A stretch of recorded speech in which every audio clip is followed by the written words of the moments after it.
안녕하십니까. 오늘 등록면허세 들어갈 차례죠? 등록면허세 들어가기 전에 오늘 나간 프린트에서 객관식 기출문제 좀 확인 좀 하겠습니다.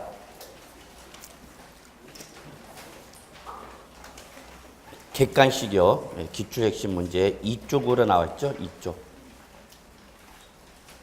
자, 보시면 14번 보죠. 14번.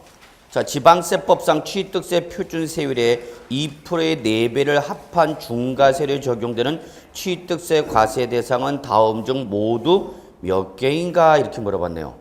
이거 뭐 물어보는 거죠, 여러분? 네, 뭘 물어보는지 모르죠? 뭐 물어보는 거? 사치성 계산 물어보는 거죠? 예. 이렇게 어려워. 실제 기출문제입니다. 예. 응? 이게 뭐야? 이렇게 문제 돌아버리는 거예요. 그래서 요거는 취득세 표준세율에 표준세율에다가 그죠? 문구를 해석합시다. 표준세율에다가 2%의 몇 배래서 여러분? 4배라고 그랬죠? 2%의 4배니까 결론은 몇 프로를 말하는 거고 8%를 표준세율에 어떻게 하라? 더하라 그거죠. 그러면 이거 여러분 딱 보는 순간 뭘 물어보는 거구나. 사치성 재산을 물어보는구나 라는 걸 빨리 감을 잡으셔야 되는 거죠. 그럼 우리 다 아시는 것처럼 사치성 재산 어떻게 외우죠 여러분? 별꼴 오손조. 자 그럼 접근하죠. 예. 다만 가로 열고 이렇게 됐죠. 요즘 문제의 특징이 항상 단서가 붙어요. 무슨 말인지 아세요? 다만 뭐 자꾸 붙는다고 조건이. 왜 그러냐? 출전이 물어보는 것만 가지고 대답하라 그 얘기야. 근데 물어보지 않은 거 가지고 자꾸 대답하고 이재겨 그러니까 물어보는 것만 대답하라 그 얘기죠 뭐. 결론 다만 지방세법상 중과세 적용 요건을 모두 뭐 한 걸로 봐라? 충족한 걸로 보고 그러니까 요건은 따지지 말고 뭐만 물어보라? 종류만 대답하라 그 얘기 여러분. 무슨 말인지 아시겠죠? 그 문구가 왜 들어왔는지를 이해해달라는 얘기입니다. 그래서 결론은 단서는 다른 일반적인 중과세 요건을 충족한 걸 보고 사치성 재산의 뭐만 확인하라? 종류만 확인하라. 좀 그 얘기죠 여러분. 그러면 보죠. 첫째, 임직원 등이 사용하는 법인 소유. 일단 뭐 나왔네요 여러분. 고맙죠? 별장. 그래 맞구나. 그 다음에 두 번째 골프장. 그렇죠. 골프 회원권을 장난 안 쳤죠? 네, 고맙네요. 네. 셋째 고급주택. 역시 사치성 재산 맞나요? 예 맞죠. 네 번째 고급 오락장. 예. 고급 오락장. 맞죠? 그 뭐만 빠졌죠 여러분?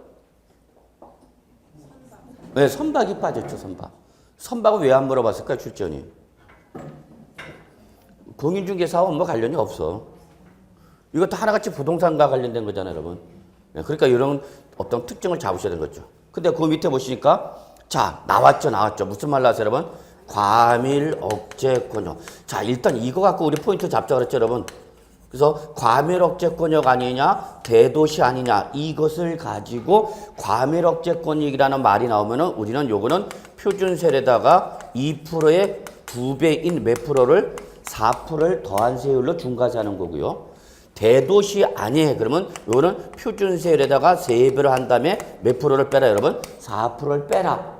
그죠? 그래서 이거 갖고 일단 구분하자 그랬죠. 그러면 일단은 요거는 틀렸죠. 그럼 결론 몇 개야 여러분? 하나, 둘, 셋, 넷. 요거 셀 줄만 알면 되죠. 답 몇 번? 4번, 4개. 어렵지 않죠? 어렵지 않죠? 뭐 요 정도는 여러분 그냥 껌 씹으시면서 그냥 가볍게 푹 찍어주면 될 것 같아. 하나, 둘, 셋, 넷만 실 줄 알면 되니까. 언제 때 문제요? 20회 기출문제죠? 예, 이렇게 쉬운 문제도 많아요. 어려운 문제만 있는 건 아닙니다. 근데 14번은요. 저 개인적으로 상당히 불만이 있는 문제입니다.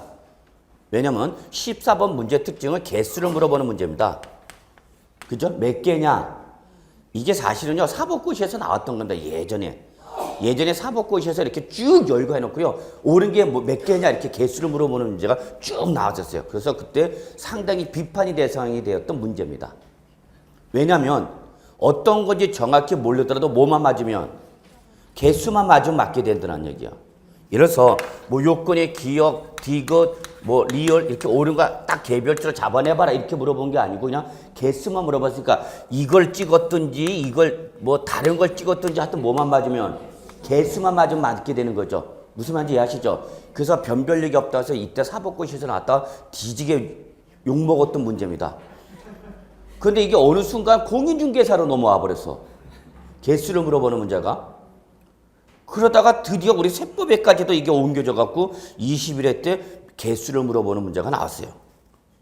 그러나 거의 이거는 안 나올 가능성이 높죠. 그래서 제가 봐도 개수를 물어보는 문제는 조금 변별력이 없지 않나 생각합니다. 자, 그 다음에 15번 가겠습니다. 자, 지방세법상 취득세 세액을 계산할 때, 자, 여기 보죠. 중과 기준 세율만을 적용하는 경우. 뭘 물어보는지 아셔야죠. 요건 뭘 물어보는 거죠, 여러분? 바로 특례 세율 중에서 중과 기준 세율 2%짜리 찾아내라 그 얘기죠. 맞습니까? 예. 근데 단서가 또 붙었네요, 여러분. 그죠? 단, 취득세 중과 물건은 아닙니다. 이 단서는 왜 붙은 겁니까, 여러분? 내가 붙였냐? 네가 붙였지.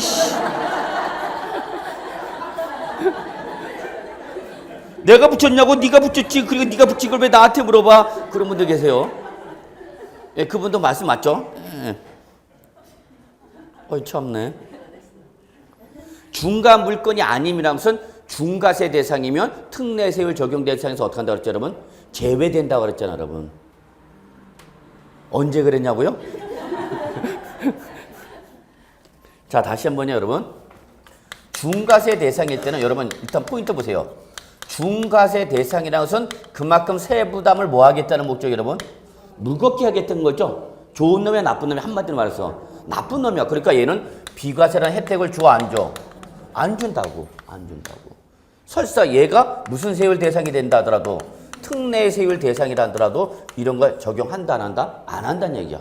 그럼 거기서 지금 중과세 물건이 아니라 것은 정상적으로 그냥 특례 세율 적용되는 걸로 문제 풀어라. 설사 그 중에 뭐가 있다더라도 중과세 대상이 된다 하더라도 그건 없는 걸로 보고 문제 풀어라 그 얘기입니다, 여러분. 결론. 단서는 왜 붙었다, 여러분? 취득세 중과 물건이 아님이라는 이유는 중과세 대상일 때는 비과세 같은 혜택도 주고 안 주고 안 주고 특례 세율 적용 대상에서도 어떻게 한다, 여러분? 제외된다 그 얘기예요, 여러분. 그러니까 이것이 아니다. 그러니까 정상적으로 그냥 특례 세율 2%짜리 잡아내라 그 얘기죠. 근데 기출 제24에 뭐라고 되었어요, 여러분? 수정. 수정은 제가 했습니다. 그래서 수정했다고 하는 거예요. 왜냐면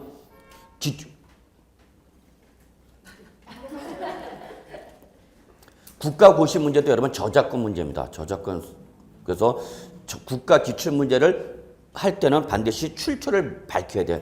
출처를 안 밝히면은 실제 저작권 대상이 됩니다. 그래서 만약에 고쳤으면 고쳤다라고 그래서 표시하는 겁니다. 예. 자, 그래서 제 기출 24 수정인데 뭘 고쳤냐면요. 기억을 고쳤어요, 제가. 기억. 개수로 인한, 자, 개수 나왔다. 무슨 취득, 여러분? 간주 취득이죠. 이게 딱 보여야 됩니다. 그렇죠? 보이시죠? 근데 뒤에 뭐가 그랬냐면 건축물 면적의 증가가 없는 그랬죠. 그럼 없는 경우에 그 증가한 가액은 당연히 무슨 취득이니까 여러분?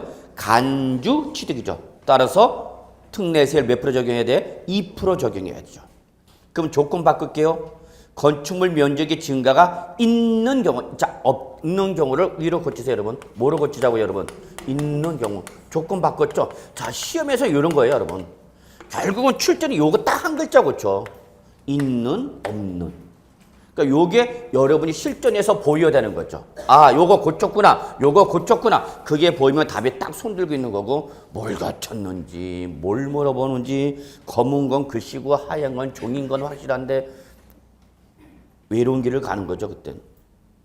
그러면 결론, 기억은 특례세율 적용 대상 맞습니까? 맞죠? 무슨 취득이니까 여러분? 간주 취득. 그래서 항상 여러분 제가 강조하는 것은 표준세율에서 2%를 뺀 세율로 과세하는 특례세율은 주로 어떤 취득이고 여러분?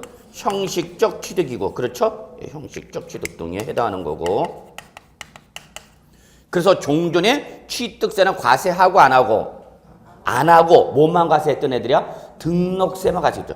표준세에서 2% 뺀 거, 여러분, 요 2%는 종전 취득세를 말하는 거야. 그러니까 표준세에서 종전 취득세를 뺀 거니까 남은 건 뭐야? 종전 등록세. 그래서 주로 어떤 취득이다?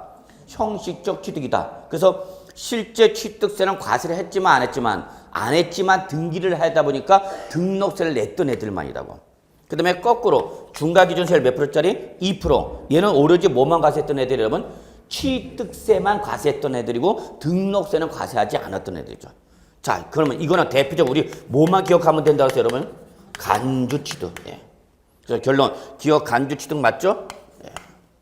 니은, 토지 이 지목을 사실상 변경함으로써 그 가액이 증가했답니다. 그렇죠? 간주취득일 때 항상 가액이 어떻게 돼? 증가해야 되는 거죠. 증가되죠. 그럼 니은도 역시, 간주취득. 디귿, 법인 설립 후. 자, 후자 동그라미.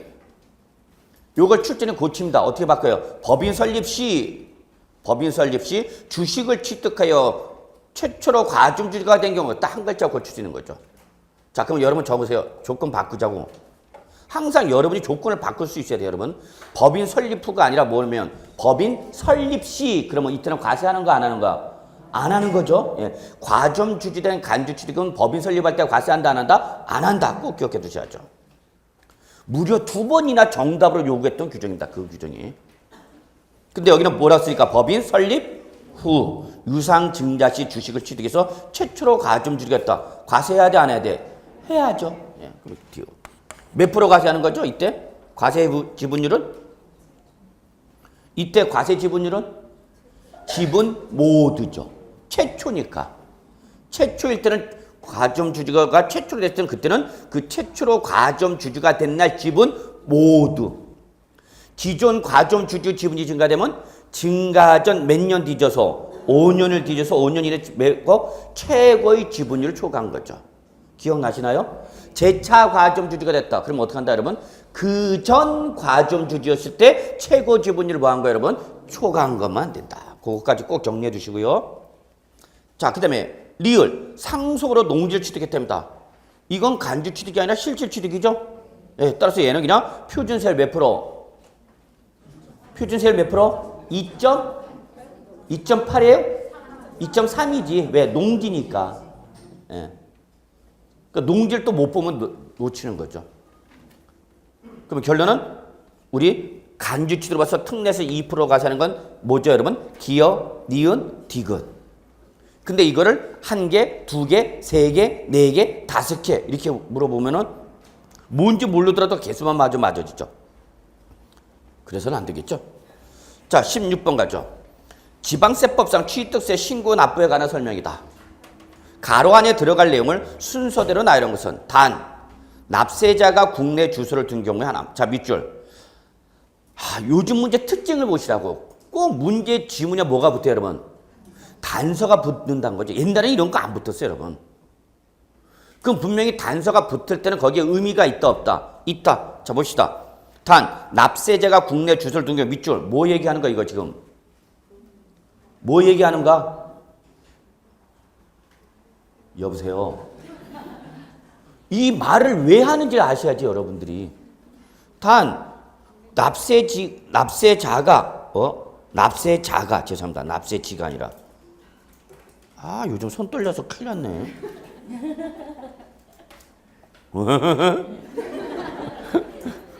그랬어요. 자, 납세지가 아니라 납세자, 여러분. 납세자가 국내 주소를 둔 경우, 이거 왜 나왔냐고. 예, 그렇죠. 누구를 가정하라? 거주자를 가정해놓고 문제 풀란 얘기입니다. 그러니까 여러분 문제 푸실 때 실전에서 분명히 단서가 나오면요. 그 단서가 왜 나오는가 한 번 정도 생각하고 문제 푸시라는 얘기야. 무조건 풀지 말라는 얘기입니다. 분명히 여러분한테 메시지를 전달하는 거야, 출전이. 근데 그걸 안 보면 답이 달라질 수 있다, 없다? 있겠죠. 기출 25에 바로 작년 문제입니다. 그리고 작년 동영상 확인해 보시면 알겠지만 예상 문제 쪽집게 마무리 특강할 때 제가 이거 가로 덮기로 해서 몇 개를 뽑아갖고 예상 문제 들어가 있던 겁니다. 가로 집어넣어서 일수 잡아낸다. 그래도 그대로 나왔죠. 자, 갑시다. 취득세 과세 물권을 취득한 자는 그 취득한 날부터 며칠이네, 여러분? 당연히 이건 아시겠죠. 설마 공부하신 분이라면. 며칠? 60일. 그럼 딱 보는 순간 보기 지면 뭐 몇 번밖에 없어요, 여러분? 3번과 4번밖에 없죠? 그럼 여러분 1번, 2번, 5번 지워버리란 말이에요. 그냥 지워버려. 뭐 문제집을 집에 가서 맞춰보긴 뭘 맞춰봐. 맞춰봐야 괴로운데. 집어던져. 그리고 마음껏 쉬어. 뭔가 마음에 휴식을 취하죠. 뭘 또 집에 가서 맞춰봐. 그것도 또 떨린다고 자기가 못 맞추고 딸한테 시켜서 야 맞춰봐라 좀. 야 아이고 야 씨. 실제 그래요. 자 며칠? 60일. 그럼 여러분 딱 봅시다. 3번과 4번밖에 없죠 여러분? 근데 두 번째 상속으로 인한 경우는 상속 개시일이 속하는 달에 무슨 날? 동그라미 여러분 말일. 꼭 잡으세요. 말일. 근데 출전은 여기서 이거 건드리지 않았죠? 이건 안 건드리고 말일부터 몇 월 이내? 몇 개월 이내야 당연히 6개월 이내였죠. 6개월 이내. 그래도 이건 출전이 여러분 16번 낸 교수님은 그래도 매너가 젠틀해. 저 같으면 반드시 60일 다음에 6개월짜리와 반드시 하나 더 집어넣는 게 있습니다. 9개월짜리 집어넣습니다. 왜 9개월짜리 집어넣어요? 그렇죠. 비거주자는 뭐니까? 비거주는 몇 개월이니까? 9개월이니까 당연히 이걸 집어넣어야죠. 근데 혹시 또 이거 찍을까 봐 아예 보기 집어서 빼는 매너. 그런 게 보여야 된다. 이건 진짜 훌륭한 매너야. 출전이 괜히 또 여기 구자 집어넣으면 이거 찍을까 봐 찍지 말라고 여기다가 단세도 뭐라 그랬고? 거주자다 해놓고. 그러면 저 같은 사람이 들어가면 저는 분명히 이걸 물어봤기 때문에 이걸 물어본 이유를 아시나 해갖고 당연히 보기 지문에 9개월짜리 끄집어낸다는 얘기야. 함정이 파놓죠. 분명히 팝니다. 근데 출제원은 이걸 내신 분은 여러분한테 이 문제는 맞히게 하고자 낸 거야? 틀리게 하고자 낸 거예요? 네, 솔직히 말해서 16번은 맞으세요 하고 준 겁니다. 그러니까 괜히 꼬지 않겠다는 얘기입니다.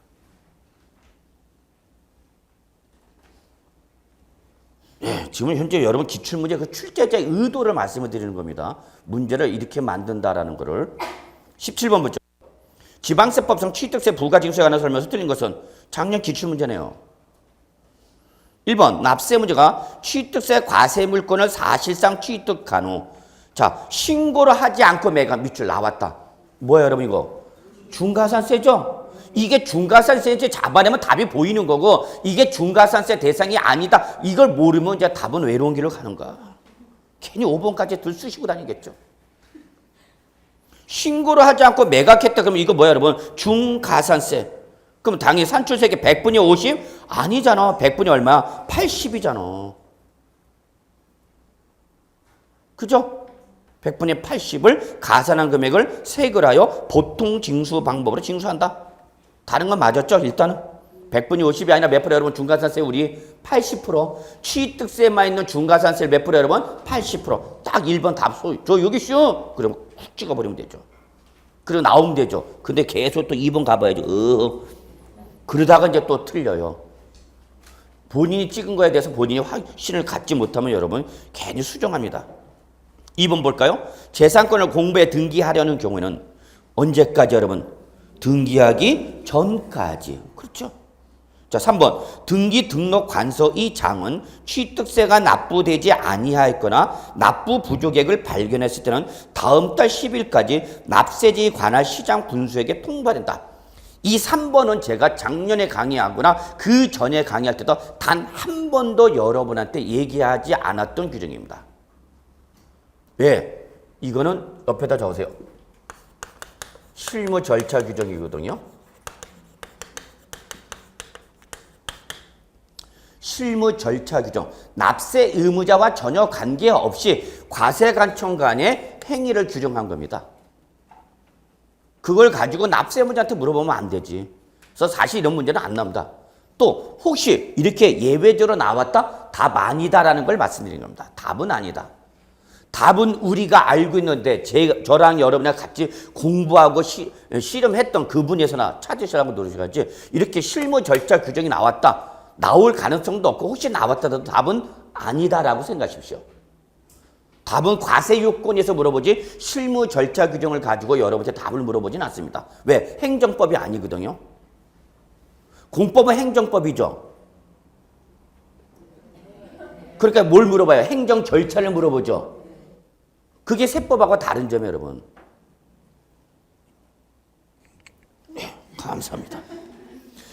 그래서 3번은 여러분 그냥 저것만 놓으세요. 가로 열고 닫고 실무 절차 규정이라 한다. 특징은 납세무자와 전혀 관련이 없죠. 지들 행정 과세 간청길의 행위단 말이야. 그런 걸 뭐라 한다 여러분? 실무 절차 규정. 혹시 시험에 나왔다더라도 당황하지 마. 당황하기 없죠. 전혀 보지도 듣지도 못한 건데 그러면은 일단은 답에서 배제하세요. 자, 4번. 취득세 납세무자가 신고 또는 납부금을 다하지 아니하면 자, 밑줄. 신고 또는 납부금을 다하지 않았대. 누가? 납세무자가. 그럼 이거 당연히 뭘로 가는 거예요, 여러분? 보통 징수 사유죠, 여러분.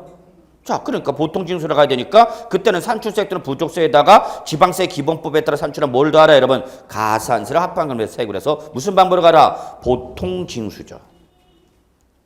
자, 5번 또 나왔네요. 5번은 얘가 이상하게 시험에 잘 나와요. 지방자치단체의 장은 취득세 납세 의무가 있는 누가? 법인이. 그죠? 법인이. 그래서 요거는 법인한테만 적용하는 거고 개인한테는 적용한다 안 한다? 안 합니다. 그랬죠, 여러분한테. 법인이 장부 등의 작성과 보존 의무를 이행하지 아니한 경우는 산출세 또는 부족세의 100분이 얼마 여러분? 10. 예, 그 전에 나왔을 때는 20 가지고 고쳤어요. 10% 맞죠? 그러니까 1번에서 확신을 가지신 분은 5번까지 안 가도 그냥 넘어오셔도 되는 거고 1번을 내가 찍었는데 확신을 못하면 이제 5번까지 가는 과정에서 에러가 발생할 가능성이 높다는 얘기죠. 그래서 여러분 절대 문제 푸실 때 나중에 우리 객관식 문제 풀이더라면 그런 걸 계속 대응, 요령, 답을 고려 요령 말씀드리겠지만 수정하지 마십시오. 수정해갖고 맞는 확률은요. 틀릴 확률이 더 높습니다. 아마 모의고사를 조금이라도 보신 분은 아마 이런 경험이 있을지도 몰라. 수정해갖고 오히려 맞은 확률보다는 수정해서 틀릴 확률이 더 높습니다. 왜냐하면 여러분 자신을 자꾸 불안하게 생각하는데 왜? 100% 확신을 못해. 그러니까 자꾸 내가 찍은 거에 대해서 불안감을 갖게 되니까 자꾸 손을 대고 싶어해. 아닐지도 몰라, 아닐지도. 그러니까 결국 첫 필에 의해서 답을 골랐던 걸 결국은 보는 과정에서 확신을 못하니까 건드려 버리는 거죠. 그러면 결국은 옳게 찍었던 걸 내가 확신을 하니까 못하니까 나중에 다른 걸 보는 과정에서 이거 아닌 것 같다고 고치죠. 그러면 오히려 그게 더 틀릴 확률이 더 높아요.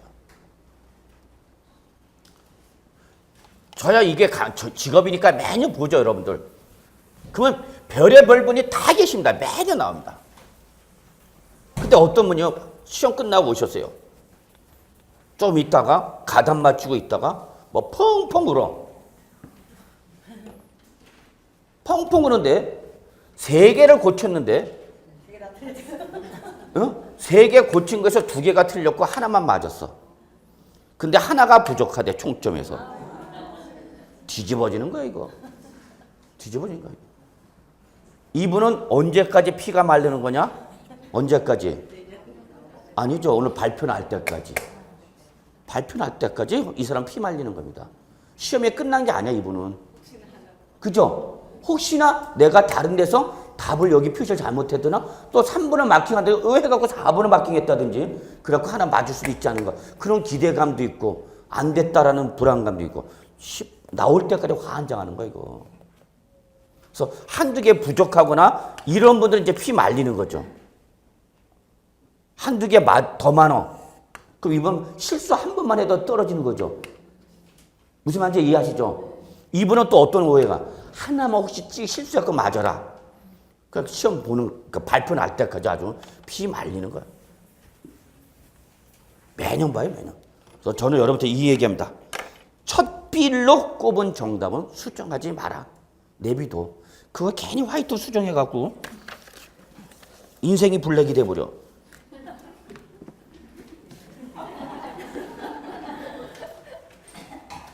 좀 가는 시간이 걸리네요. 거기까지 가는데.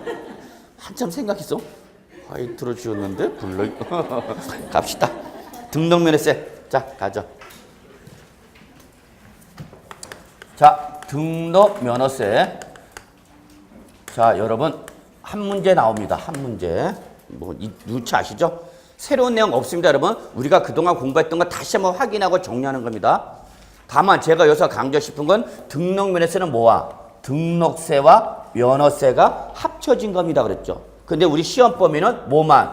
부동산 등기에 대한 내용만 공인중개사 시험 범위고 면허에 관련된 내용은 시험 범위도 아니다? 아니다라는 거죠. 그러면서 여러분 취득세와 등록 면허세가 통합되는 과정에서 제가 항상 여러분 이거 먼저 떠올리십시오. 취득세로 갈 것이냐 등록 면허세로 갈 거냐 그러면 일단은 여러분 등기의 기재 장소를 가지고 확인하십시오라고 말씀드렸죠. 자, 갑구는 여러분이 너무나 잘 아시는 것처럼 뭐와 관련된 내용이니까 여러분 소유권과 그 소유권의 제약에 관련된 등기가 기재된 거죠. 그러면 이거는 원칙 뭘로 가세하라? 소유권 관련 등기에 대해서는 뭘로 가세하라? 뭘로 가세한다? 취득세로 가세한다. 그러나 울구나 표제부의 등기 사항은 어디로 간다 여러분? 등록 면허세로 간다. 이렇게 잡으십시오. 근데 원칙을 했으니까 뭐가 있다 여러분? 예외가 있다. 어디로 오는 경우도 있다? 등록 면허세로 오는 경우도 있다. 그렇죠. 정상적으로 취득세로 과세를 해야 되는데 정상적으로 취득세를 과세할 수 없는 경우 제척기간이 만료되거나 소멸시효가 완성됐다든지 또는 기존에 옛날에 종전 취득세를 내고 종전 등록세만 안 냈을 때 그때는 어디로 와라? 등록 면허세로 와라 그 얘기죠. 그러니까 요걸 보시고 저는 이걸 여러분이 취득세로 가는 거냐 등록 면허세로 가는 거냐 라고 구분할 때는 이 등기부의 기재 장소를 보시고 확인하시면 돼요. 그러면 헷갈리지 않을 겁니다. 자, 그러면 여러분 총설의 눈으로만 잠깐 보죠. 재산권과 그 밖의 권리에 관한 사항을 공부에 등록하거나 자 여기까지가 뭐죠 여러분? 등록에 대한 거라고 했죠 여러분? 그 다음에 각종 법령에 규정된 면허, 허가, 인가 등록 등을 받는 경우에 그 등록을 받는 자 또는 면허를 받는 자 이 자가 납세무자인데 우리는 뭐만 보면 돼? 등록을 하는 자. 자 용어 중에서 1번 등록 확인합시다. 등록 면허세에서 말하는 등록은 뭐를 말하느냐? 재산권과 그 밖의 권리 설정, 변경 또는 소멸에 관한 사항을 공부해. 자 밑줄. 등록 면허세에서 말하는 등록에는 뭐가 포함되어 있다 여러분? 등기가 포함되어 있는 걸 잊지 마시기 바랍니다. 물론 등록에는 역시 또 등재도 포함이 되는 거지만 일단은 여러분 우리는 등록 그럼 그냥 우리는 부동산과 관련돼서 뭐로 생각하시면 돼요 여러분? 등기로 연결시키시면 돼요. 그래서 공부에 등기 등록하는 것을 말한다. 다만 밑줄 취득세가 과세되는 취득을 원인으로 이루어지는 등기 등록 밑줄 얘는 어떻게 하라고요? 제외하라. 왜 제외했어요? 얘는 취득세로 가니까 이거죠. 자, 그 다음에 2번 부동산. 예, 여러분 취득세 과세 대상인 토지와 건축을 말하기 때문에 여러분 옆에다 이것만 적으세요 여러분. 취득세의 부동산과 등록 면허세에서의 말하는 부동산은 같은 놈이다 다른 놈이다? 같은 거다. 예.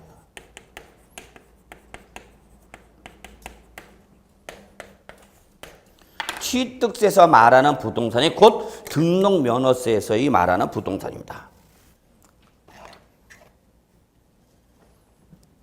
그럼 하나 더 나가볼까요? 취득세의 부동산은 재산세의 부동산과 같은 거다 다른 거다? 같은 거예요 다른 거예요? 응? 다르다 그랬죠? 보유세의 부동산은 일반적인 부동산이 아니다 그랬죠? 보유세에서 부동산은 뭐랬어요 여러분? 토지, 건축물, 그리고 이 토지와 건축물에서 주택 부속 토지와 주택 건물을 제외해서 별도로 뭘 구분하죠 여러분? 주택으로 구분하죠. 그래서 보유세에서 말하는 부동산은 토지, 건축물, 주택을 말한다. 그러나 일반적인 부동산은 당연히 토지와 뭐를 말한다? 건물을 말한다. 그렇죠. 건축물을. 자, 좀 잡으시고요. 거기 통칙이 있는데 그 통칙은 여러분 그렇게 시험에 나올 만큼 중요한 내용은 아니니까 한번 그냥 확인만 하시기 바랍니다. 그래서 재산권이 뭐냐? 한마디로 금전적 가치가 있는 물권, 채권, 무채재산권 등을 지출한다. 거기까지만 보시면 되죠. 자, 성격, 행위세, 유통세, 응능가세, 대물세 이건 뭐와 똑같죠 여러분? 취득세 똑같죠? 1번은 취득세 동일 옆에다 적으세요. 취득세 동일. 다만 2번이 중요하죠. 별표 하나 2번에다가 등록 면허세는 실질 과세 원칙이 아니라 무슨 주의다 여러분? 형식주의. 꼭 체킹해 주시기 바랍니다. 형식주의입니다. 그렇기 때문에 꼭 적어놓으세요. 시뻘겋게. 절대 등록 면허세는 무슨 말이 못 나온다? 사실상이란 말이 못 나온다라는 걸 꼭 좀 빨갛게 적으세요. 한눈에 확 들어와야 돼. 여러분들 너무 책을 이쁘게 쓰려고 그래. 이쁘게 쓸 필요 없어. 어차피 한번 보고 버릴 거야 이거. 이걸 뭐 또 내년에 볼 건데요? 이런. 내년엔 다시 사야 돼. 바뀌어 세법은 5월 13일 날 개정된 거 아시죠? 네, 종합소득세 개정됐어요. 근데 그 개정된 내용이 우리 공인중개사 부동산 세법과는 관련이 없어서 제가 여러분한테는 별도로 말씀을 드리고 있지는 않지만 그래서 이번 5월 말까지 뭐죠 여러분? 소득세 확정 신고 납부해야죠. 그래서 그에 따라서 조금은 더 환급을 더 해주겠다라는 의미에서 개정했습니다. 특별세액공제 뭐 이런 거. 근데 그건 뭐 우리 시험과는 관련 없기 때문에. 자, 그래서 여러분 꼭 적어놓으세요. 등록면허세는 무슨 주의 여러분? 형식주의라는 거 잊지 마시고요. 그럼 이거는 왜 그런다? 우리나라 등기부 제도 때문에 그렇죠?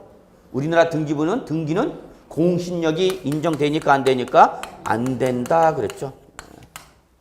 그러면 공신력이 인정되지 아니하는 등기 행위를 과세 객체로 하다 보니까 등록면허세도 어디로 간 거야? 형식주의로 간 거죠. 일부러 간 게 아니라 등기부 제도가 그래. 우리나라 등기 담당 공무원은 그 등기 신청에 대한 실질적 심사 권한이 있고 없고 형식적 요건 구비만 확인할 수 있는 거죠. 맞습니다. 등기 담당 공무원은 형식적 심사 권한만 있지 그 등기 신청에 대한 실질적인 권리관계가 있는지를 확인할 권한은 없어. 요건만 확인할 뿐이에요, 여러분. 그렇기 때문에 등록면허세는 무슨 일을 취할 수밖에 없다? 형식주의. 그러다 보니까 옆에 뭐 나온가? 영의자 과세원칙. 이게 바로 납세무자죠, 여러분. 적으십시오. 등록면허세 납세무자 항상 누가 되는가? 등기 명의자죠. 그게 이제 납세무자에서 나오죠, 여러분.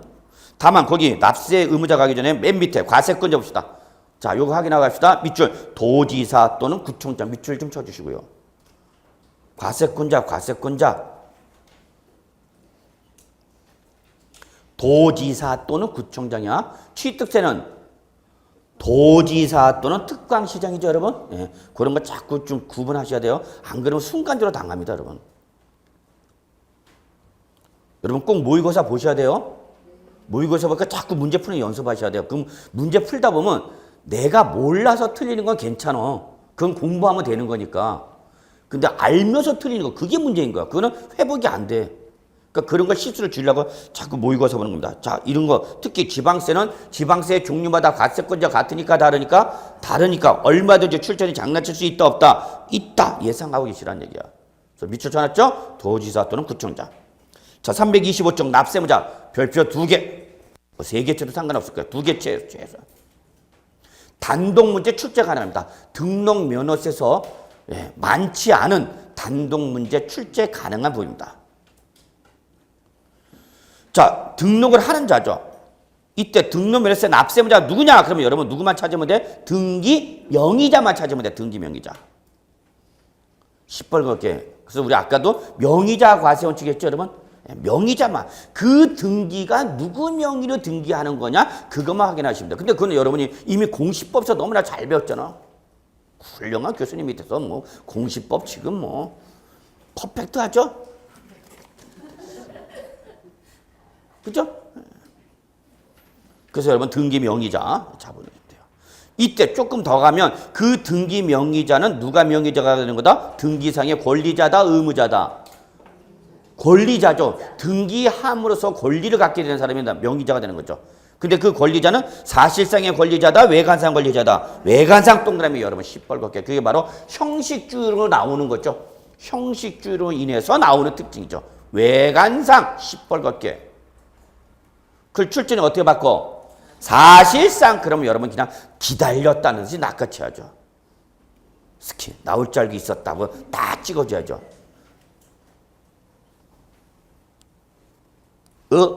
나왔네. 내년에 꼭 외워야지. 이러면 이제 돌아버리는 거야. 외관상 여러분, 예, 키워드를 좀 평소 항상 계속 잡으셔야 됩니다. 자, 갑시다. 저당권 설정 등기합니다. 이게 공인중개사 제1회 때 나온 문제입니다.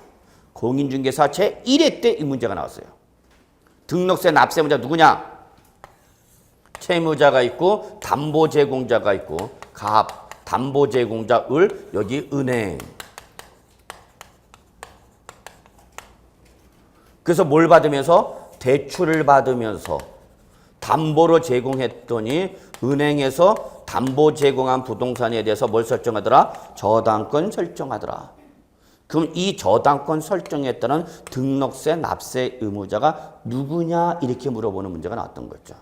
그래서 1번 갑, 2번 을, 3번 갑과 을의 합의하에, 4번 은행, 5번 과세관청이 지정하는 자. 뭐 그런 식으로 문제 만들면 되는 거죠. 오선지 만드는 거예요.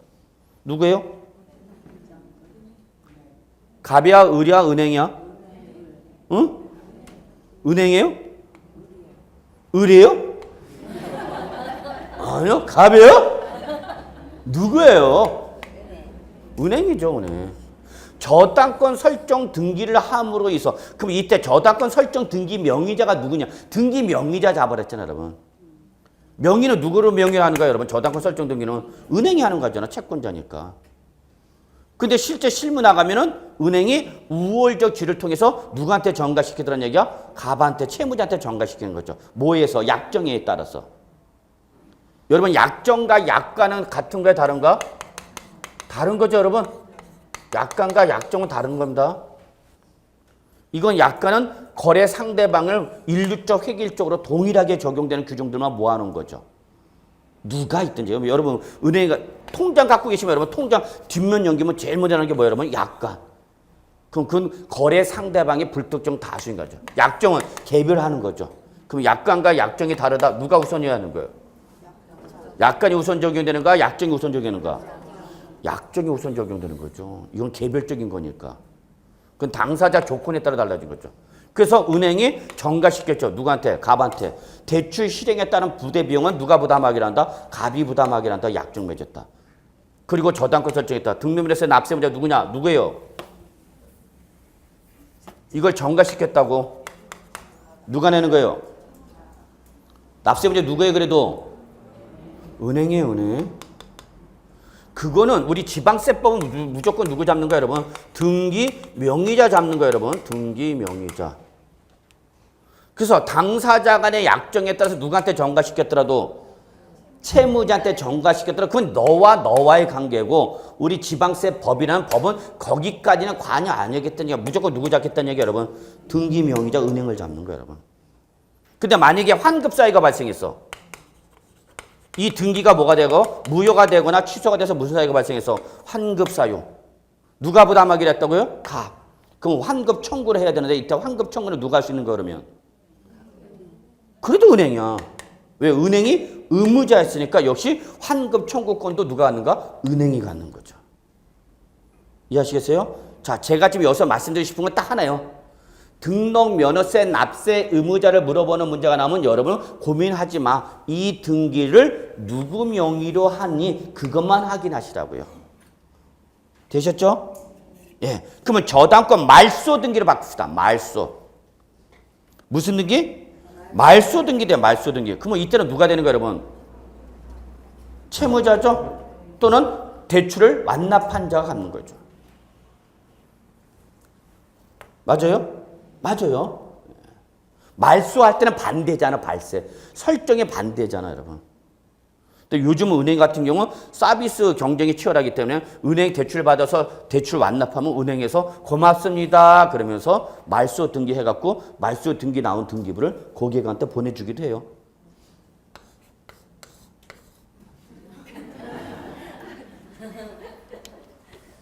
자, 그 다음에 전세권 또는 임차권 설정 등기한다. 설정 등기니까 누구예요, 여러분? 전세권자 또는 임차권자. 자, 지상권 설정 등기합니다. 누구예요, 여러분? 당연히 건축물 소유자. 저는 지상권자라고 절대 물어보지 않습니다. 건축물 소유자냐, 토지 소유자냐, 그 자가 둘 중에 누가 권리자고 누가 권리자임을 여러분한테 물어보시는 거죠. 그럼 지상권 설정 등기일 때 지상권자인 건축물 소유자라면 자 옆에다 적으세요. 말소 등기면 누가 되는 거예요, 여러분? 토지 소유자죠. 그자 설정 의무자일 테니까. 자 지역권 설정 등기한답니다. 당연히 누구예요, 여러분? 요역지 소유자가 지역권자가 되겠죠. 그럼 말소 등기하면 승인 취소해지죠. 예. 2번은 X 볼 필요 없어요. 동그라미 2번은 절대 시험에 안 나와요. 자 주요 통치 별표 2개. 통칙 별표 2개 시험에 나옵니다. 통칙은 나왔었고요. 최근에도 또 나올 수 있습니다. 자 지방세법상 등록을 하는 자란 재산권 기타 권리 설정 변경 또는 소멸에 관한 사항을 공부해 자 등기 등록을 받는 밑줄 등기 등록부상에 기재된 명의자 여기가 포인트죠. 결론이죠. 결론 누구예요, 여러분? 명의자. 그때 그 명의자는 누가 되는 거다? 등기상의 권리자가 되는 거죠. 권리자. 납세의무가 있는 경우 23-2 여러분 제가 이거 한번 말씀드렸죠. 23-2 할 때 이게 무슨 의미를 갖고 있는지.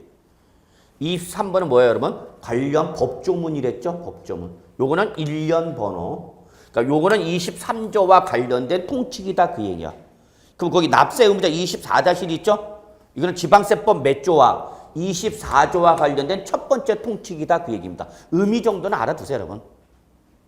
법체계를 알고 계신 분하고 모르고 계신 분은 나중에 고객이 붙었을 때 벌써 사람이 달라 보이죠. 자,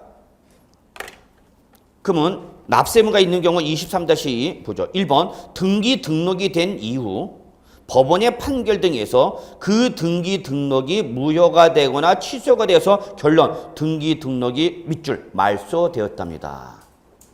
일단 뭐를 했는데 등기를 했는데 그 이후에 원인 행위에 이 등기 원인 행위의 무효나 뭐로 취소로 인하여 이 등기가 어떻게 됐다고 여러분? 말소되었다 그 얘기죠. 그럼 말소하면 등기부상이 어떻게 나는 거죠, 여러분? 말소 등기 들어가죠? 맨 마지막에 말소 등기 몇 번, 이 몇 번 등기 말소 원인 나오고 그 다음에 그 해당 등기는 무슨 표죠? X표치죠, 여러분.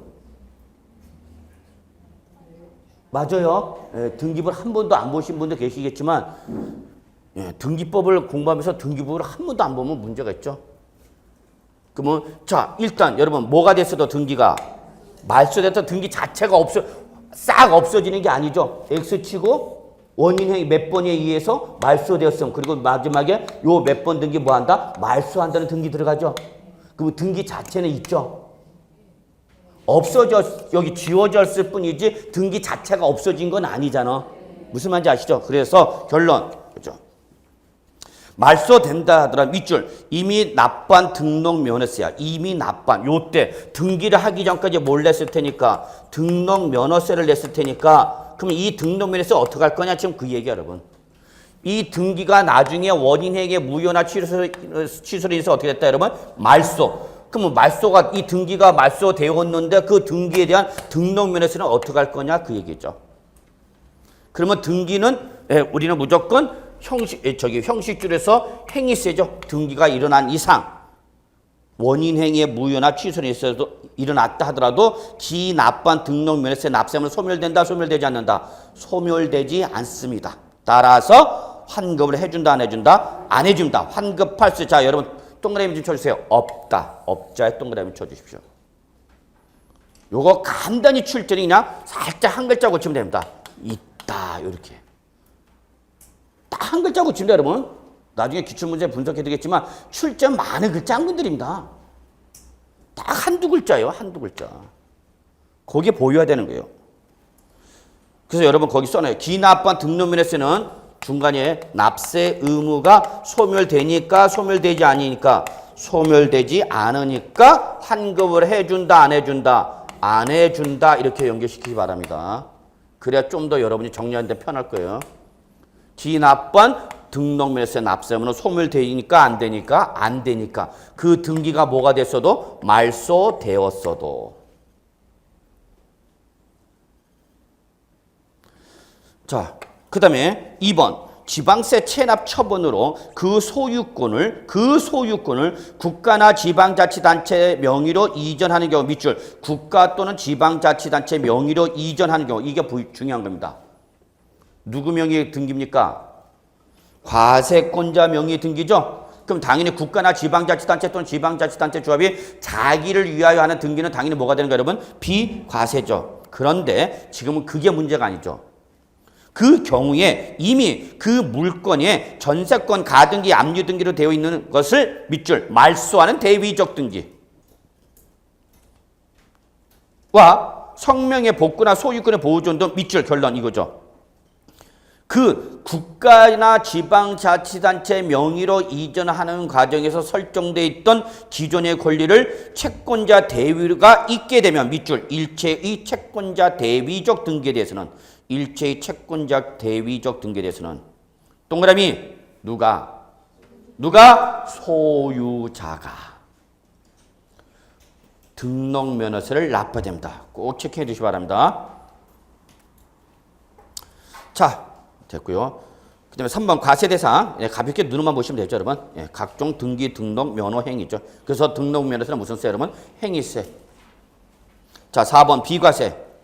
첫째, 국가 등기에 대한 비과세가 있죠, 여러분? 옆에다만 적으세요. 취득세 동일. 그래서 하여튼 과세권자가 나오면 다 비과세다 보시면 돼요.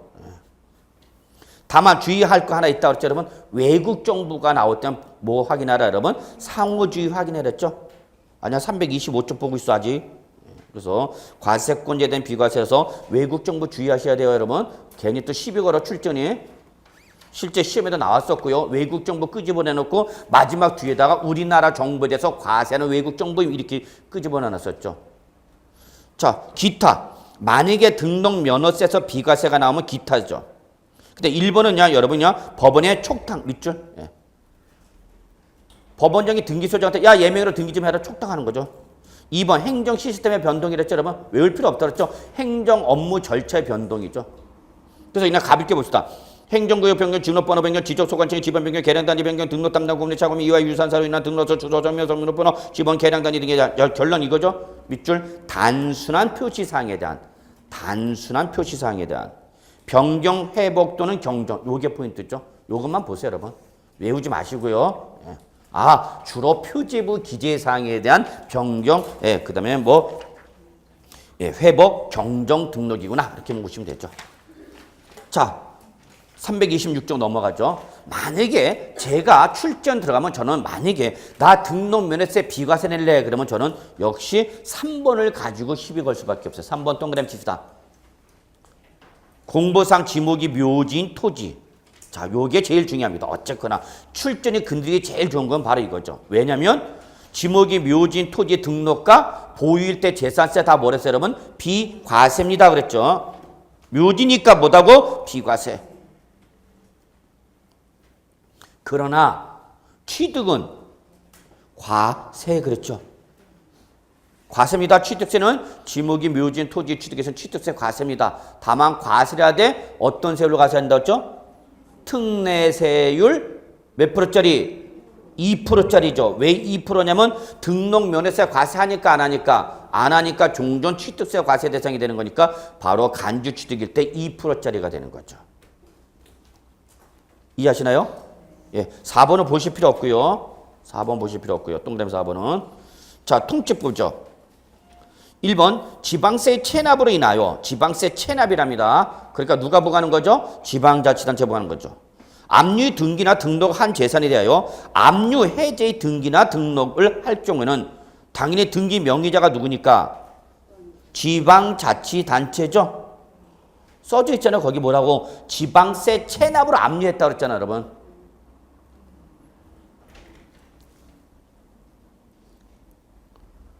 그래서 압류한 경우에는 압류한 거에 대해서 나중에 압류 해제의 등기나 등록이 있게 되면 이때는 그 명의자가 누구니까?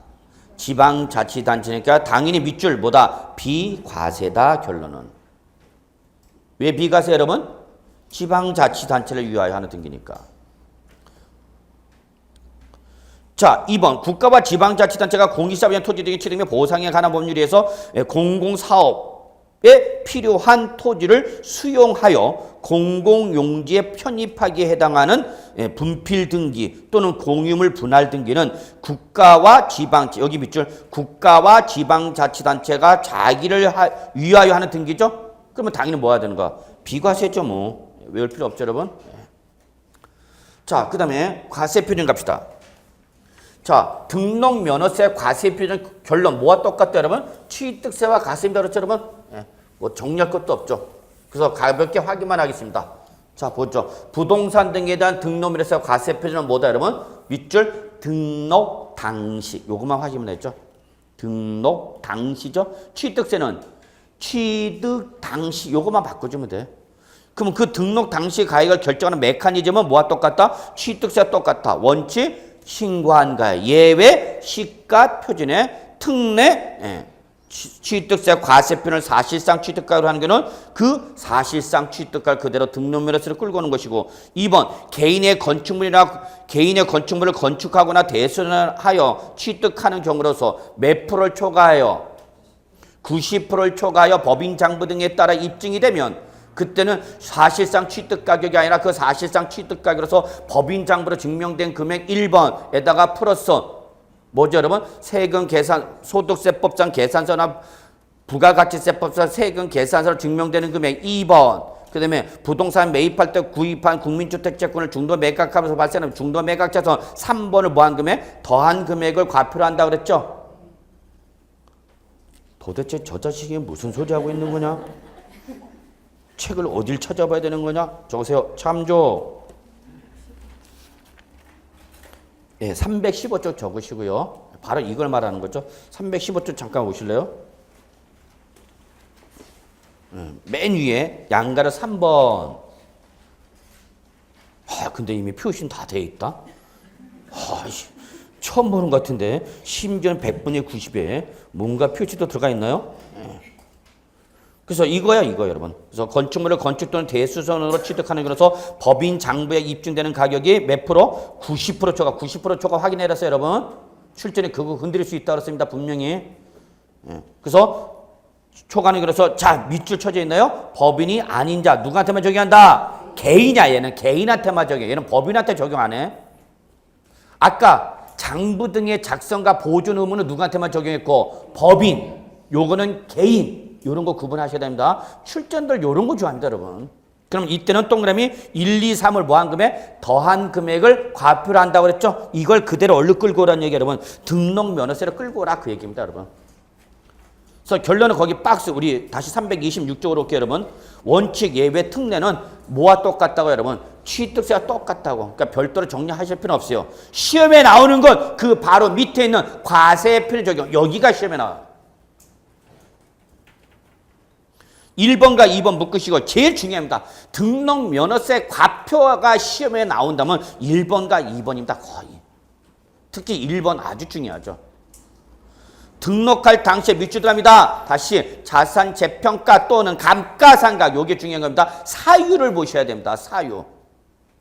자산 재평가 또는 감가상각 등의 사유로 가액이 뭐하면 밑줄 달라진 경우 이게 조건이죠. 가액이 어떻게 되다고요? 달라진 경우 이게 조건입니다. 그때는 밑줄 무슨 금액이죠, 여러분? 변경된 가액이죠. 반드시 잡아야 됩니다. 변경된 가액입니다. 이 경우 변경된 가액이란 뭐를 말한다, 여러분? 등기일 또는 등록 현재의 법인 장부나 결산서 등으로 증명되는 가액을 한다. 자, 이렇게 나오는 거죠, 시험은. 그럼 시험은 이렇게 안 나오겠죠? 이렇게 나오겠죠? 저 같으면 이거 그대로 안 냅니다. 자, 이렇게 내겠죠, 뭐. 자, 법인 장부로 취득 가격이 증명되는 취득의 경우에는 자산 재평가나 뭐 실제는 뭐 하나만 나오겠죠. 또는 감가상각 등의 사유로 가액이 달라진 경우에도 사실상 취득 가격을 과표로 한다. 이렇게 풀어서 물어보겠죠. 절대 출제 요 말 그대로 물어보면 여러분은 고맙게 생각하셔야 되는 거고 이게 뭔 의미인지를 이해를 하는지 못하는지 말을 풀어서 쓰죠. 법인장부로 취득가액이 증명되는 취득이익. 그럼 우리 바로 뭐죠 여러분? 국지회수 공판장에 해당이 되는가 안 되는가? 되는 거죠. 공판장 할 때 장이 바로 뭐예요 여러분? 법인장부로 사실상 취득가액이 입증되는 경우죠.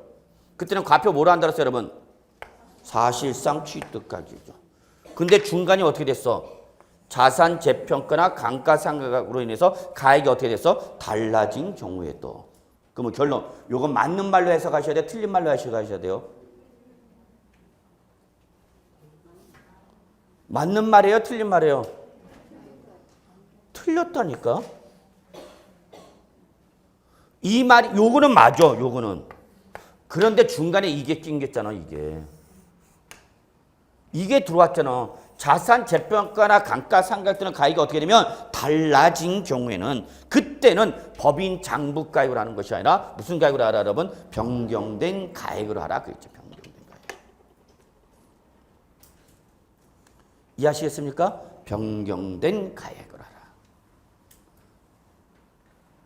그러니까 당초 사실상 취득 가격이 아니다는 얘기입니다. 취득한 이후 보유하는 가지에서 뭐 한 거예요, 여러분? 자산 재평가한 거죠. 예를 들어서 이거 예를 이렇게 들어볼게요. 그냥 쉽게 생각하세요, 여러분. 그냥. 자, 제가 토지를 취득할 때 1억 주고 취득했어요. 근데 이 토지가 어디 있는 거냐? 강남 대유치동에 있는 거야. 그리고 지금 얼마인가 봤더니 10억을 향해서 달리고 있어. 오, 예. 시세가 얼마다고요, 여러분? 10억. 장부에는 얼마나 잡혀있어요, 여러분? 1억으로 잡혔습니다. 왜? 회계 처리는 바로 역사적 원가주를 취하고 있기 때문에 당초 취득가액 그대로 갑니다. 그러면 장부상에 얼마나 잡혀있는데? 1억인데 지금 시세는 시가는 얼마라는 얘기 여러분? 10억. 그러면 이게 회계, 이 법인이 이걸 마음대로 못 고쳐. 장부가액을. 이걸 고치려면 어떡하냐? 감정평가법인의 감정을 해서 이것이 적정한 가액으로 나온다는 걸 뭐 해야 돼? 증명해야 됩니다. 그래서 감정평가법인에 뭐를 의뢰하고? 감정을 의뢰하는 거죠. 최소 감정을 의뢰할 때는 무조건 2개 이상입니다. 2개 이상의 독립된 감정평가법인의 감정을 해서 그 감정가액에 뭐를 가지고 평균액이 이제 얼마 나왔다? 10억. 그러면 감정서를 끊어다 놓고 이제 장부를 수정할 수 있습니다. 그래서 어떡하냐? 토지, 예를 들어서 뭐 토지 얼마? 9억. 그리고 자산평가 2 얼마? 9억. 이렇게 잡아가죠. 그래서 장부가액 얼마로 잡는 거야, 이제? 10억. 그러면 달라진 거야, 안 달라진 거야? 달라졌다는 얘기죠. 그러면 사실상 취득가 얼마지만? 1억이지만 이때 이러한 경우에서 달라지면 이때는 무슨 가액으로 알아? 달라진 가액으로 알아. 그 얘기입니다. 이해되셨나요? 예, 그렇게만 보시고요. 그래서 결론 제일 중요합니다. 아, 이거 나오니까 며칠 전에 이거 뉴스 나왔죠? 뭐가 나왔냐면 한국감정원에서 이 업무 조정이 일어났고 한국감정에서 앞으로 감정평가 업무를 못하게 한다라고 이제 조정이 일어났는데 여러분들은 별로 관심이 없네요. 예. 그래서 30대 중반 이하, 30대 초반에서 제가 30대 중반 이하이신 분들은 개인적으로 제가 그 합격을 하신 분들한테는 공인중개사 뭐 당장 뛰어들지 말고 조금 더 공부 좀 하라 저는 그렇게 권유를 하는데 그래서 젊었을 때 더 공부해야죠. 그래서 집에다 말씀드렸고 어머님이 3년 정도 미뤄줄 수 있다면은 공부를 하세요. 그래서 그때 제가 추천하는 공부가 감정평가사입니다. 상당히 우리 공인중개사와 많이 연관됩니다. 실제 공법인이 그래서 최소 3년 정도. 왜? 길어? 엄청 짧은 거예요, 여러분. 3년에서 최소한 평균적으로 5년 정도. 그러면 요 정도 인생 아직 조금 여유가 있다면 젊으신 분들은 지금 20대에 뭐 30대 초반에 공인중개사 사무실 나가는 것을 그쪽에서 하시는 것도 좋지만 저는 좀 더 공부하라. 그래서 그때 교수님 저 개인적으로 더 공부하고 싶어요. 그러면 저는 여지없이 이거 추천합니다. 일단은. 왜냐면 연속성을 유지할 수가 있기 때문에 공인중개사하고. 뭐 조금 더 하면 돼요. 예.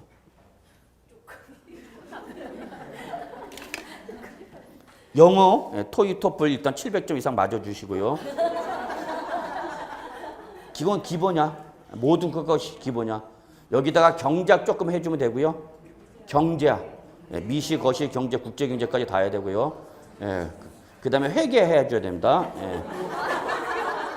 재무회계, 원가회계, 관리회계 해주셔야 되고요. 그 정도만 하면 돼. 그러면 나머지 민법이라든지 부동산 관계법규라든지 이런 건 먹고 따고 들어가요, 여러분들이. 할만하죠? 그래서 한 3년 짧아도 4년에서 5년 그 정도는 해줘야죠. 아, 좋죠, 저야. 그러니까 지금 제가 말씀드리고 싶은 거는 젊으신 분들이면 한번 요 공부한 게 결코 헛되지 않게 한 번 더 레벨업 시킬 수 있는 공부하라. 지금 그 얘기하고 싶은 거지. 예, 더 하시고 싶은 거. 근데 어떤 아주머니께서 이 말을 듣고 합격해서 오셨어요, 저한테. 교수님, 저 공부하기로 했습니다. 뭐예요? 그랬더니 법무사 하겠대. 그래서 신림동 갔다 왔대. 이러면 안 돼요. 이러시면 안 됩니다. 그랬어요. 공인중개사 민법 공부하고 난 다음에 그 다음에 법무사 하면 정말 민법 잘했대. 이씨. 법무사는 육법 전서 다 해야 됩니다. 그리고 보통 사법고시에서 2차 정도 한 4, 5년, 3, 4년 차 경력 가진 애들이 정 안 돼갖고 사법고시 포기해서 넘어오는 게 법무사입니다. 저 신림동 멤버들이야. 근데 공인중개사 민법 붙어놓고 한번 해보겠다고 육법 전서 씨. 나 필 받았어 그러면서. 그래서 그 아주머니 말리라고 그냥. 관악구청 학원까지 갔다 왔다가 맞은편에 있는 거. 뭐 학원이 있습니다, 거기에. 법무사 하는 건가. 자, 그래서 뭐 조금 여담했는데, 여러분, 요걸 얘기한다는 거 잊지 마시고요. 그래서 여러분, 결론 낼게요. 과세표는 저기서 1번이 제일 중요합니다. 그 다음에 두 번째가 이제 2번이죠. 채권 금액에 의하여 과세를 정하는 경우. 우리 알고 있죠? 어떻게 외우고 있죠, 여러분? 적용합처. 그게 뭐냐고요? 안 가르치죠, 이제. 자, 그때 일정한 채권 금액이, 자, 조건 보세요, 여러분. 조건을 보셔야 돼. 항상 시험은 조건을 봐야 됩니다. 출제니 물어보는 조건을 보셔야 되는데, 조건을 안 보고 외운 대로 무조건 문제 풀죠. 뭐 할 때, 여러분? 없을 때죠. 자, 그럼 이거 출제를 바꿀 수 있다고 그랬죠, 여러분? 조건을 뭐로? 있을 때는 이렇게 바꿀 수 있다는 얘기야. 자, 그러면 그때는 뭐예요, 여러분? 그 채권 금액이죠. 이게 바로 적용합처죠. 근데 뭐 하면? 없을 때는 어떻게 할 거냐? 그때는 밑줄 채권의 목적이 된 거 또는 처분의 제한이 목적이 된 금액. 그래서 이걸 좀 제대로 이해를 하려면은 여러분이 좀 저당권을 이해를 해 주셔야 되고 저당권 중에서도 근저당권을 좀 이해해 주셔야 되고요. 이 근저당은 다시 포괄 근저당, 한정 근저당 이런 식으로 나눠지면서 담보 책임의 범위가 달라진다는 요걸 좀 알아야 되는데 이걸 제가 일일이 다 하려면은 일단 제가 말씀드릴 만한 실력이 안 되고 그래서 그냥 일단 요 정도로. 그래서 일정한 채권 금액이 뭐하면 여러분 없을 때는 뭐다 여러분 채권의 목적이 된 것 또는 처분의 제한이 목적이 된 금액 밑줄 반드시 쳐놓으시고요. 언제든지 시험에 나올 수 있고요. 등록면허 써서 과거에도 많이 나왔던 규정 중에 하나입니다. 그래서 결론은 1번과 2번이 제일 중요합니다. 3번 주택이 토지와 건물을 한꺼번에 평가하여 토지나 건축물에 대한 과세 표준이 구분되지 아니할 때 이때는 한꺼번에 평가한 자 여러분 제가 여러분한테 계속 얘기하는 건 뭐냐면 개별 주택 가격과 아파트 등의 뭐 여러분 공동주택 가격 자 얘들은 특징이 공시를 할 때 정부에서 공시를 할 때에 어제 또 뉴스 나왔죠? 개별 공시지가 나왔죠 어제 뉴스. 여러분들 뉴스 안 보죠? 저는 지금 뉴스를 꼭 봅니다. 특히 뭐 부동산 관련 뉴스, 뭐 금융 관련 뉴스 이런 걸 보는데 27% 정도가 이번에 올랐죠. 집가가. 그래서 그래서 개별 주택 가격, 공동 주택 가격 뭐 나왔는데 많이 올랐죠. 평균적으로 27% 정도가 올랐다. 특히 지방 지가가 많이 올랐다 그랬죠. 지방 지가 이전 사유 중에 하나가 지방자치단체가 지방으로 이전함에 따라서 제일 많이 오른 데가 역시 세종자치시에 올라갔다라는 거. 뭐 그런 건 유전했고 역시 우리나라 최고의 땅은 어디다? 명동에 있는 예전에 상업은행 본점짜리 지금은 뭐로 화장품 가게로 바뀌었대. 야, 그 역사적 가치가 있는 건물인데 한때는 거기서 그냥 막 뛰고 날리고 그랬는데 명동 일대를 007 가방 들고 짧은 다리로